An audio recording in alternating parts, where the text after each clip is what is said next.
Okay. Så jeg skal fortælle om Newton-Rapsens metode. Og vi kan starte ud med, hvad det er. Metoden bliver brugt til ligningsløsning, og du benytter nulpunkt, funktioner, regressionsligninger og differens.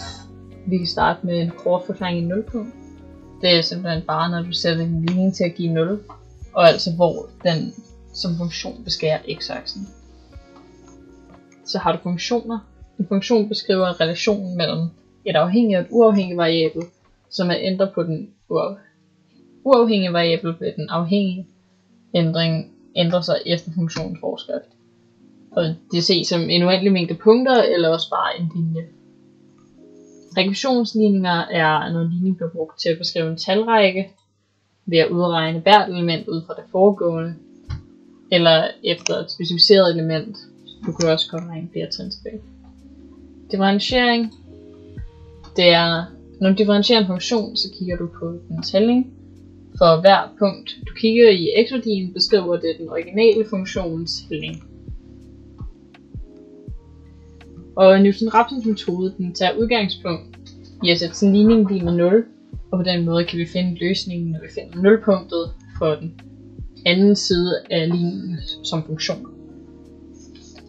Når vi tager og finder tangent for hældning af et punkt på x-aksen, så kan vi lave en formel for det og lave det om til en regressionsligning, hvor vi gentagende gange finder ud af, hvor tangenten skærer med x-aksen, og laver en ny tangent ud for det x-punkt. Og vi gentager den udregning indtil vi finder et rigtigt svar, som er præcis nok til hvad vi leder efter. Vi bruger Newton-Rapsens metode, når vi kigger på transcendente ligninger, hvilket betyder ligninger, som ikke kan løse på den traditionelle og simple måde med at isolere x og udregne den anden side. Det er altså de besværlige ligninger, vi bruger den her til. Vi lægger ud med et bevis.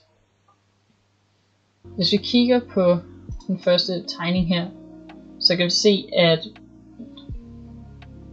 vi har en funktion beskrevet her, og vi forestiller os, at vi har en transcendent ligning, som vi ikke kan løse, så vi regner derfor ligningen ud til at være lige med 0, og skriver vores problem som en funktion af f af x.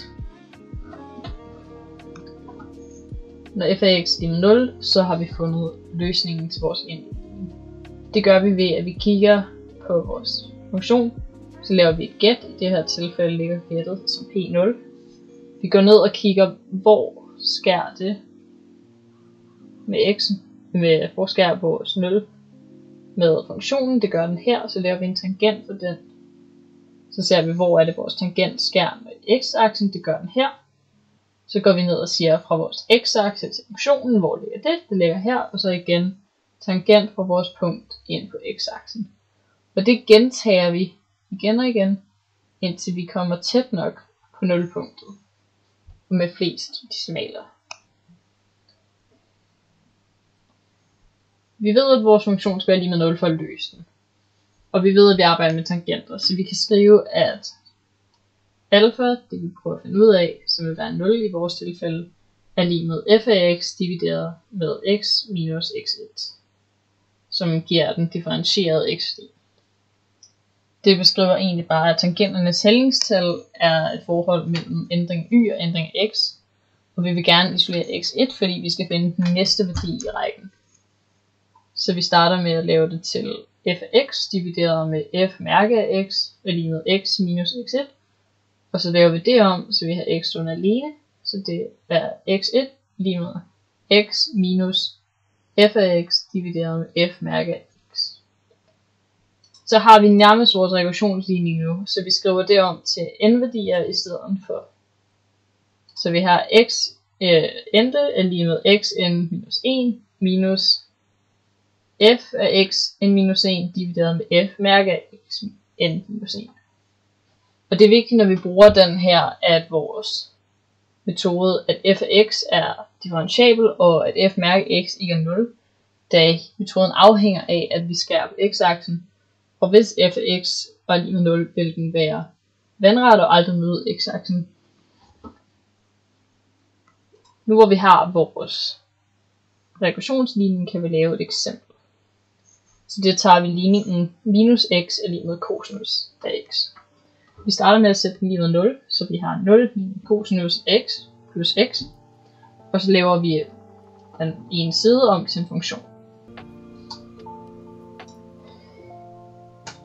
Den tager vi så plotter. Og så kan vi se her, hvordan at vores graf ser ud. Så vil vi gerne finde den differentierede version. Den kan vi også lige plotte. F mærke af x. Den så sådan her. Når vi har de to, så kan vi bruge den regressionsligning, som vi fandt oppe i beviset, og sætte vores nye ligninger ind. Så vi siger, at xn er lige med xn minus 1 af f xn minus 1, f mærke xn minus 1. Sætter vores ligninger ind, så det bliver xn lige med xn minus 1 minus cosinus af xn minus 1 plus xn minus 1 divideret med minus sinus xn minus 1 plus 1. Og hernede er det altså den differentierede version af vores første formel. Så sætter vi vores første x0 værdi til at være minus 1,5. Det gør jeg, fordi jeg kigger herop og siger minus 1,5, det passer okay, det er relativt tæt på det værdi, vi prøver at finde.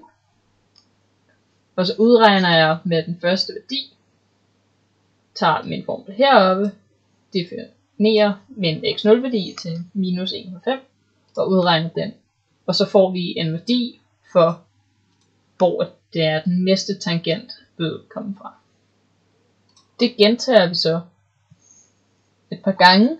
Der kan vi se, at det går fra 0,784. Sker ikke så meget her for den første.